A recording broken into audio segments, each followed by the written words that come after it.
All right, welcome. It is Wednesday morning, the 15th, the Ides of February. Damien is in another committee right now, but I wanted to bring in on H66, I wanted to bring back Pat Titterton and Joyce Manchester from JFO just to go, now that we've gone through the bill, and if you guys want to please join us. Now that we've gone in the bill, now Damien has sent us a copy. I believe it was posted, Rob? Posted. And paper copies have been ordered of the new draft for us to work from. But I wanted to, if we're still using, as long as we're still using the old draft, Joyce and Pat, I wanted to just review the costs and the numbers a little bit. While those numbers will be refined in the next committees that this bill visits, I just wanted to go over, now that we've gone through the bill, we have a better context for what we've been talking about, and just to get some clarity on whether the numbers have been updated so that we have to include the numbers that you testified about a couple of weeks ago, but also the concept, just to redefine what the concept of the reserve fund is and how it works, just so that we can now plug that knowledge back into how we view how the bill is working right now. Do I need any clarifying questions from your end? I don't think so. Questions will probably come up as we go, so we can. Okay, and do you have Representative Bartley will be working with you on whatever you need to show that. Are we getting there? Are we close? I'm currently working on it. Well, so the slides that we have are the same ones that were Patrick Titterton, Joint Fiscal Office. The same ones we showed when we were in last. The numbers surrounding costs, so what the benefits costs are for each type of leave, along with our current assumption on administrative costs. Those are still the same, and they represent sort of the 12-month ongoing costs. So they're not inclusive of the one-time costs that we've talked about, and there's, as you mentioned, still some consideration about the reserve. So the figures, so should be on the website. We may not need to share them because they are the same as last time. The ongoing cost was about $86 million a year for ongoing. That's a 12-month period estimate. And using that wage base that we talked about, which includes that $25,000 exemption and going up to 2 times the Social Security max, which is about $320,000. Using that wage base to calculate the payroll tax rate, we were coming in at about 0.55%. So those numbers are unchanged since the last time we presented them. Okay, and did you have a cost of what the $25,000 rebate would be roughly? Because we are going to be frank, one of the conversations that we're having today is to delete the section about the refund. The information that we had from the tax department was that it would be very difficult to manage. It might be more expensive than it's worth. And we haven't gone thumbs up, thumbs down on it, but we're afraid that some of the mechanisms aren't in place to be able to do that easily. And so the question would be, and again, this is something that I just want to appreciate and say out loud. We know that asking you to turn the dials on how much things would cost is not anything that you can do on the fly. But we're just trying to get the best answers we can on something like, so the question being, is there an estimate on what the $25,000 refund was going to cost Because again, the way I understood it was people would still pay into it through the course of the year, and then it would be a refund, so it would be returned. So there might be, do you have that number at all, or that estimate? Well, so I just want to make sure I'm understanding which cost you're talking about. And if it's the sort of the cost for tax to administer that type of rebate? or No, it refund? would be what is the actual rebate? I mean, because any cost to any of the divisions or organizations would be rolled into the 7.5%. So that's not irrelevant, but it is separate from, what would be the actual refund. Yeah, so on like an average per person basis, I don't have that with me right now, but by removing that refund, you will be expanding your wage base, which when you do that should bring your payroll tax down to cover that 12-month estimated cost. And I don't want to say I have done a run at that. I just don't have the number with me right now, but I think it's About 107, if at 25,000, it was what, $175 or something like that? Yeah, At the $25,000 mark, which, per person, you mean? yeah. And that's so it's like $67 per person, actually, if there's a 50-50 split. I know I saw the tax commissioner was in here and quoted a dollar figure around $70, so I'm Right. assuming he looked into that. Yeah. Okay. You want me to put it up? Not sure. Yeah. Don't seem to have the link, sorry. Want me to put it up? Yes, please. Representative Chestnut Tantra. thank you. So one of the big questions unknowns is whether is a private program, privately administered program that would be the equivalent that people could opt out to. And I'm wondering if did you run a projection? What happens if Global Foundries privatizes their coverage, and what's the impact on the program then? Did you do any scenarios like that? So Joyce Manchester, Joint Fiscal Office. So at the moment, our assumption is that the distribution of people who would take paid family leave from those organizations that would drop out is similar to the rest of the state. And so you would lose some tax revenue from those folks, but you'd also lose the beneficiaries, right? They wouldn't be applying to the program. Mhm. Now, if someone convinces us that that's not right, that the distribution of people is really different, so maybe you're losing more tax revenue than you are benefits, then we need to go back and refigure, right? But- Can you explain when you say, assuming the distribution is the same, Sure. So what is that distribution? Yeah, so we have assumed take-up rates for the different kinds of paid family leave. And we're assuming that those take-up rates apply to the entire population. But if it turns out that a firm has all super high-powered executives, maybe it's a law firm, they have all older, super high-powered executives who are not going to be taking leave at the same rate from this program as the state as a whole, then they would have been paying in at a pretty high rate because they have high salaries, right? And they might not be taking leave. So if that firm dropped out, we might be missing more revenue than we are saving on the benefit side, right?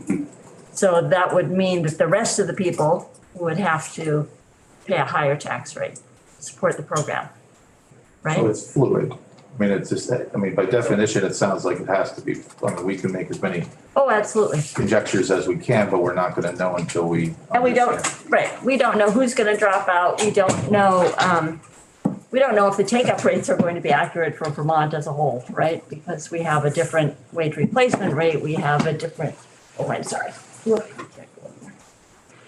We have a different population makeup and so forth, right? We're not the same as Rhode Island. So there are going to be lots of uncertainties.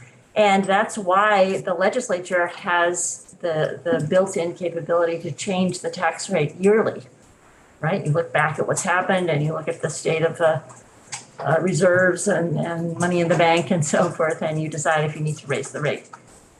And do we have, I'm assuming that we also have the right as the legislature to also change the size of the benefits at any time. I mean, again, we were talking about Connecticut's upfront thing is like, it will max out at 0.5%. Uh-huh. And they're assuming that if they get to that, if they have to go above that level, that they would then, again, keep it capped, but then change their benefits appropriately to fit within their budget. But we in particular have the right to change either one of those at any time. As far as I know. Through the legislative process. Sure. Yeah, Representative Parsons. Thank you. My question, during the calculations, so right now we have that 20 million placeholder that would get paid back as, the benefit comes off of it. What is the yearly kind of, I'm just thinking, if that turns out to be 50, 40, whatever it is, how long does that take for the state payment to pay it off? If that makes sense. Like, what's the yearly amount coming off of that as the state's portion of paying it?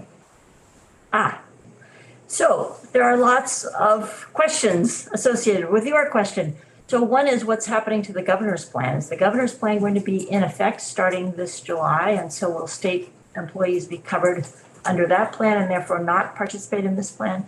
I have no idea how that will work. At the moment, we are viewing the system as this paid family leave system as the one and only. But if the state were involved in that other program, presumably they would not participate in this program. Well, for this bill, they'd have to because their plan doesn't even come close to So it's not matching the equivalent. requirements of this, so it'd be no, I see, okay, they'd either have to jack it way up or. okay. lower. Okay, so in the past, we have looked at the sort of carefully calculated cost to the state of paying the premiums for the various kinds of employees and given the distribution of wages and so forth. We've not done that yet for this plan, but we can certainly work on that. Or we could take the old estimate and, blow it up for inflation, wage growth. But we'll talk to the HR people. Okay, I just, not knowing what that 20 Yeah. million number actually is gonna make it pretty hard, but. So the 20 million is meant to be a placeholder and a down payment on the state's share. Right. But it's also seen as covering at least a portion of the startup costs. And we don't know what those startup costs are because we're waiting to hear from Treasury. So whether the 20 million will cover both the startup costs and the state contribution for the first year, I don't know. Whether it's going to turn out to be insufficient to cover the startup costs, meaning there's nothing left for the state's contribution, I don't know at this point. Yeah, that'll definitely be something we'll be looking at later in this bill. Are we asking the state to kind of prepay for 2 years or 8? Yeah. Their testimony was between $4 and $8 a week, depending on salary. That was the first year was $2 million. So this is the governor's plan. Yes. Governor's plan, yeah. So the governor's plan of covering the 8,000 state employees was the premium cost, they estimated at $2 million. But there was the range between $4 and $8 a week. If we use that, then the state share would be covered for 10 years. If it was only $20 million. I would say less than that probably, over time. But at any rate, so if the numbers haven't changed, we can review this at our leisure to say that based on the modeling that you did with other organizations, that this was at this point in time until the policy is locked down. I didn't get that. Could you try again? The policy is locked down. Wait, no, you're gonna make it do more. Sorry, I don't know how to turn that off. Hang on one second. Just hit, is that your computer? It's Siri. So hit the mute button. Yes. Because if Siri is, Sorry. Okay, sorry about that. I'm not super high tech. Siri I don't know why that overrides happened your and I didn't mute know how to button. make it stop. Okay. I already did it once this year, Cass, so you're not the first. It's so Siri- creepy. Siri's a Isn't it? teenager if they're gonna overrule you. Yeah, right? So, what did I say, Siri? So policy, so real numbers, just for real, I want to, not real numbers, but the estimates can't be locked down in any further way until the policy is locked down. And so a fiscal note won't be done on this until it's through appropriations. Well, so If it goes to Ways and Means and then appropriations. So I think we're really waiting on the Treasury to give us the startup costs. There are lots of questions there. One is, does the bill allow for sufficient time for startup? Right now, there's 15 months allowed. And according to the US Department of Labor review of other states that have set up programs, the average time is 2 to 3 years. So 15 months is definitely short. 4 years ago, when did we have the last paid family leave bill that did not use a third-party administrator? We had 18 months, and that was considered short. So there's that.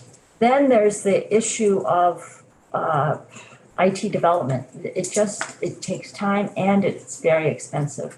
So there is a companion piece to the US Department of Labor model for paid family leave. The companion piece looks specifically at administrative costs for paid family leave programs in states that either have established those programs or have put them into law to be, implemented in the next few years. So this paper was dated 2021. And they look at first the 4 states that first set up paid family leave based on temporary disability insurance programs. And those programs are different because they already had structure in place to sort of build on to make a paid family leave program. But then they also look at the more recent states that are establishing programs to see what their IT costs, personnel costs, so forth were during the startup period.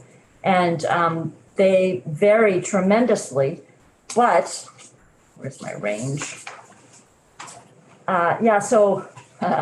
They actually cite the $5 million that was in the Vermont study back in 2016. That's the lowest amount by far. And it runs up to $60 million in Minnesota.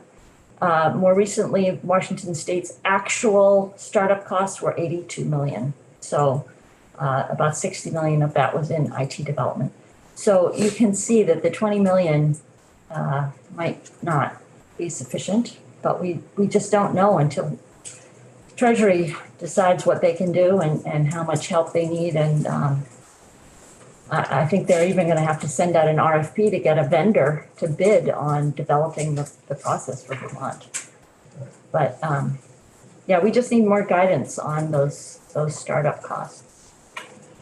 It is thought that IT implementation really drives the startup costs. Probably between 50 and 90% of startup costs are in the IT development.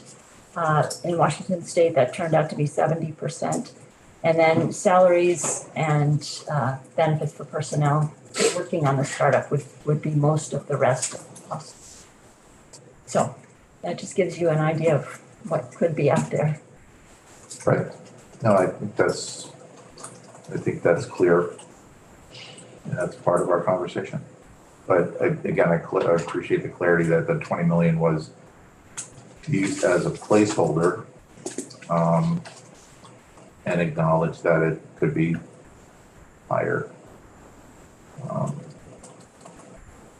Yes, it's unfortunate that we don't have a system in place on which we can build, right? So some states build on their UI systems, some build on their workers' comp system.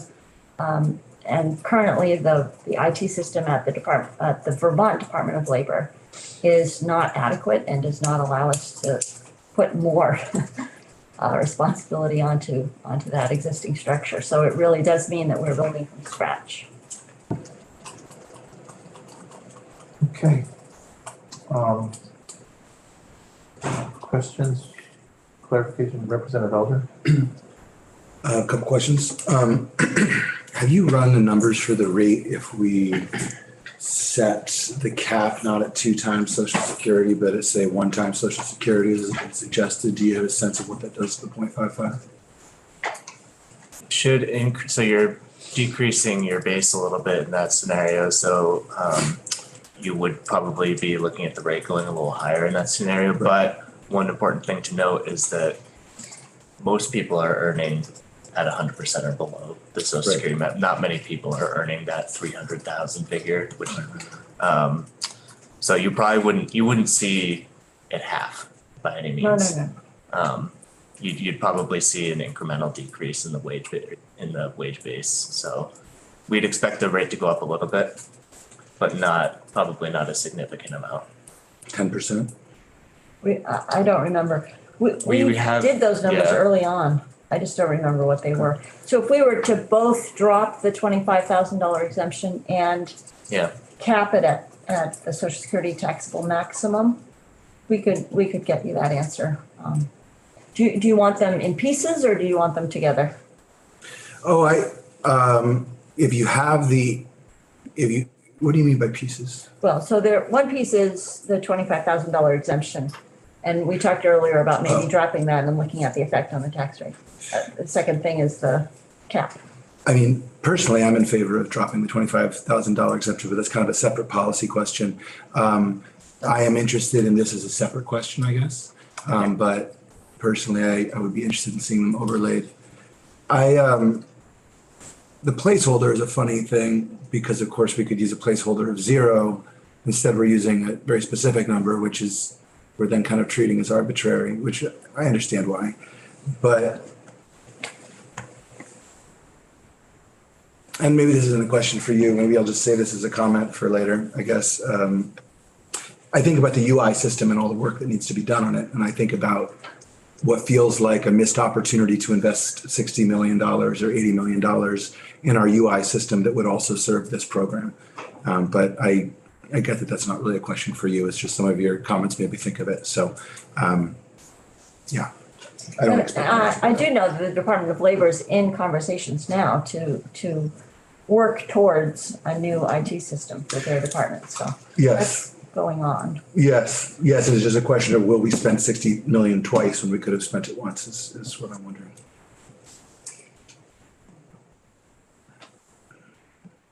Someone had questions about the reserve fund, and you might like a little more. Yeah, just a little, another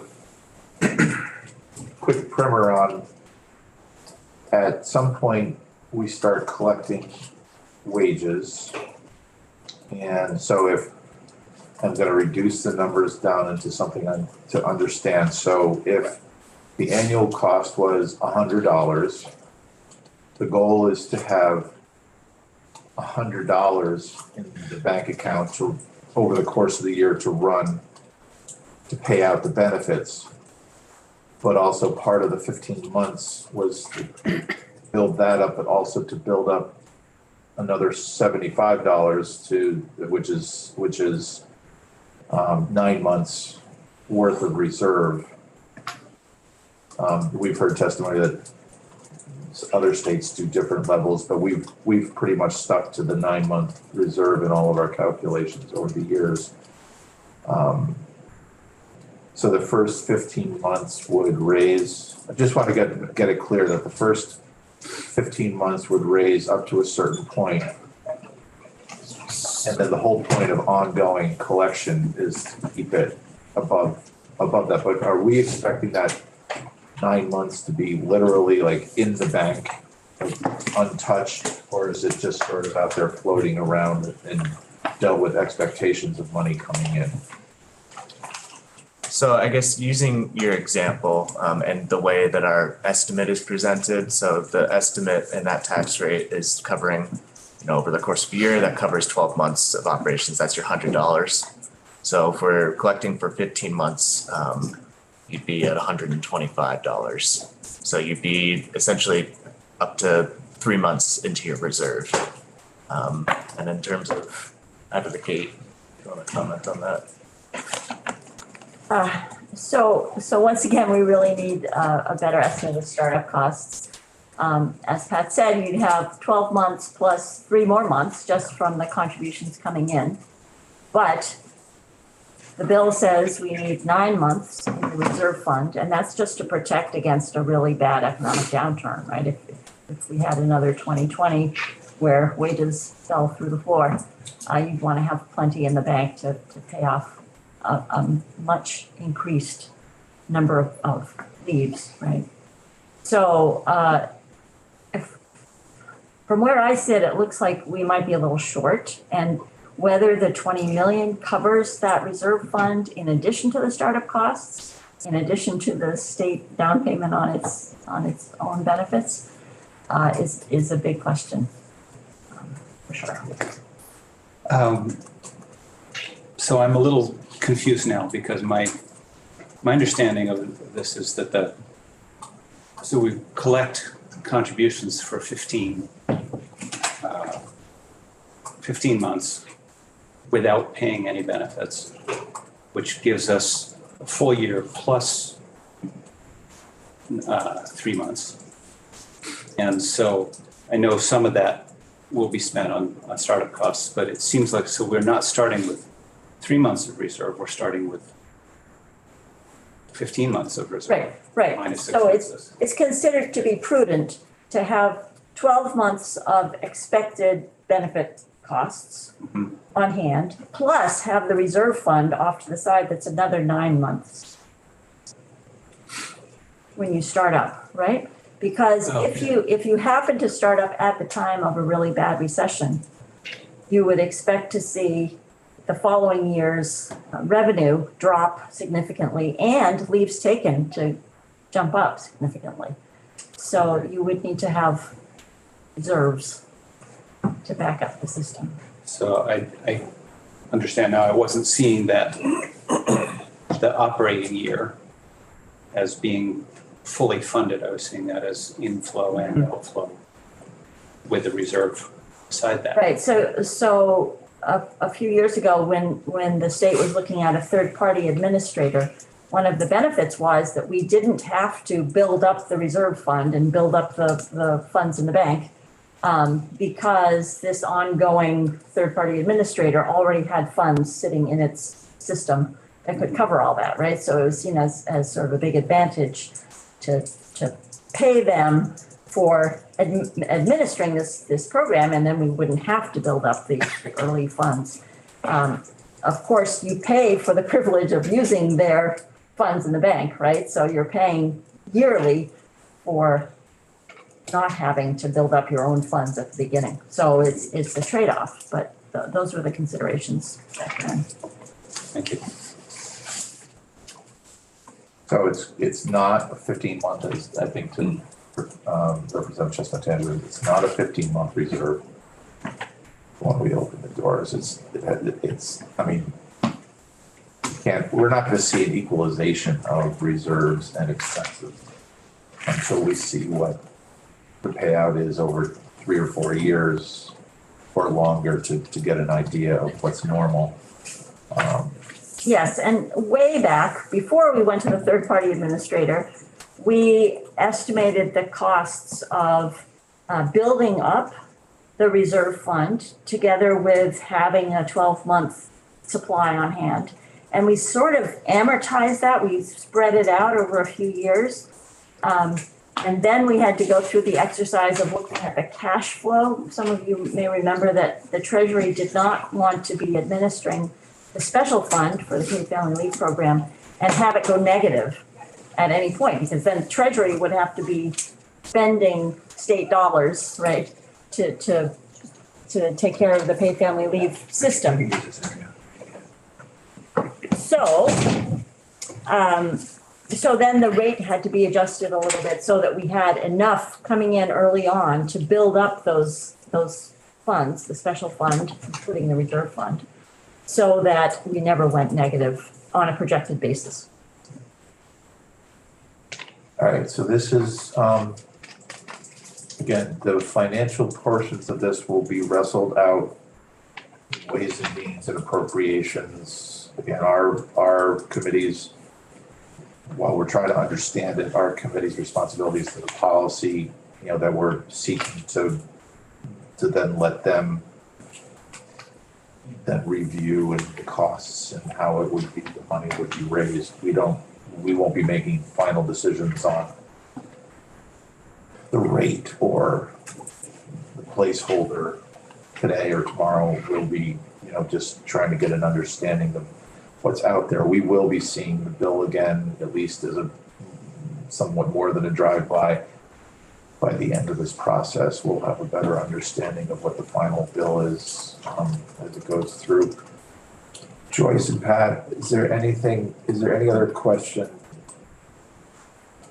in your mind that we didn't ask?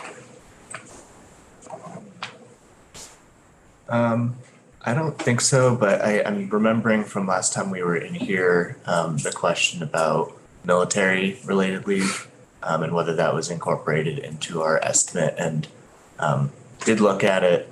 It does have a rather de minimis effect, but we're sort of accounting for it in the family care portion of the estimate. But again, when we looked at it, it didn't actually change the overall. Well, no, because it sits kind of like bereavement, right? It sits within the 12 weeks. It's not extra paid weeks. It just. And there also aren't a whole lot of active duty military that we expect that to apply to. Represent just something. Just in broad terms, when we think about the benefits, you know, this is all predicated on 100% wage replacement. If we look at 90% wage replacement, are we saving 10% on costs, or are we saving 8% on costs because of administrative and other variables in there? Or? Well, it's really difficult to answer the administrative costs part of that question. I mean, technically, we know that administrative costs are 7.5% of benefits. That's what we've entered. True or not, that's what we've entered, right? That's what we've modeled. So you can take off 7.5%. So we're down to like 9%, we might say. Right. But also let's see, what happens to the maximum benefit? So the maximum benefit stays the same, but you're only replacing 90% of wages. So what does that do? I don't know. Maybe it means a few more people get up to the maximum, right? So maybe you're down to 8% savings. Well, we could run that and see what the model says. Yeah, it could also have an effect on what the model's assuming in terms of take-up rates. Because if it's not at 100%, people might not view it as quite as attractive an option. Actually, I would say that I would feel better about the take-up rates that we're using in the model if we were lower than 100%. Yeah. Because essentially 100% means that a person who receives paid family leave would get more in take-home pay than they would by staying on the job. And the reason is that they would not be paying the FICA taxes, the Social Security and Medicare taxes on their paid family leave benefit. They would have paid those on their wage benefit, right? So that's what, 7.3%, something like this. Something like that. Social Security is 6.2 and Medicare is 1.45, so it's 7.65% that they would not be paying.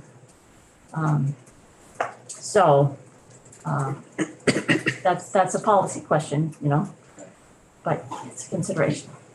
Representative James? Could you say that again? Sure. So let's say your wage is on average $100 a week. Okay, And if you are employed, you are paying FICA taxes, the Social Security and Medicare taxes. The employee share is 6.2% for Social Security and 1.45% for Medicare, sorry, you said 6.2% for what? Social Security, Uh-huh, and 1.45% for Medicare. uh-huh. If you receive $100 a week, that's your average weekly wage in paid family leave benefits, you would not be paying those FICA taxes because they're not earned wages, right? They're benefits, not wages. So you would be ahead by 7.65%. You'd still be paying income, your income tax. Yes. It's taxable income, right? Yes. I'm just going back to the very basics here. Okay, Yes. thanks.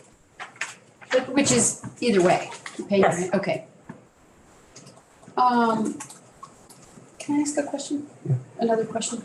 I just want to make sure, go back to something you said. You said that the model is based on take-up rates that are essentially the same across all income groups, and so that's. Well, we're applying them on average. Right, okay. So as, you know, as the program would be implemented, we would then have the ability to look to see, right, and adjust accordingly. If it turns out that, you know, the high wage folks really are, you know, that the law firm is dropping out of the plan. So there's always the iterative option, Absolutely. right? To parse that out by income levels and see if we have, for some reason, wildly different take-up rates across income sectors, or I would imagine other factors too, right? Absolutely. Okay, And the rates that we're using are actual take-up rates from Rhode Island, which is among the highest in the country. So they are sort of an observed right. reality for them. That's right. I remember that. You guys did say that earlier. Okay. But they did not have 100% wage replacement. Right. So that's the hesitation on, California's gone up to 90, but it's also very recent, so it's hard to get the data on it. Representative O'Donnell? Thank you. On your estimated cost of benefits and funding chart, the average weekly benefit was $545.32. How did you come to that number? I mean, how did you figure that number out? Well, we have an estimate on the number of days and number of leave years. So really kind of what that turns into is just an exercise on dividing the total benefits by to get down to the weekly number. So if we know how many people we're talking about and how long they're taking, then we can sort of back into that average weekly figure. and so that all comes out of the modeling, right? Right, So the right. modeling is based on the take-up rates from Rhode Island. It's based on our population, but, you know, using And yeah. parameters from other states, yeah. Thanks. Okay. Well, thank you very much for this. It's not, we appreciate that it's not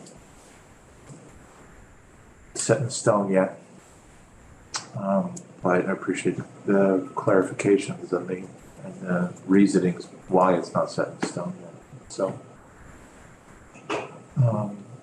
committee, let's take a break.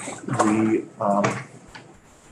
have received paper copies. I don't know if we saw electronic copies yet, but we have paper copies of the draft that Danny highlighted material in it, and so we're gonna review that when we come back from break. And just keep working. So thank you, Pat, thank you, Joyce. Thank you. Thanks. Thanks.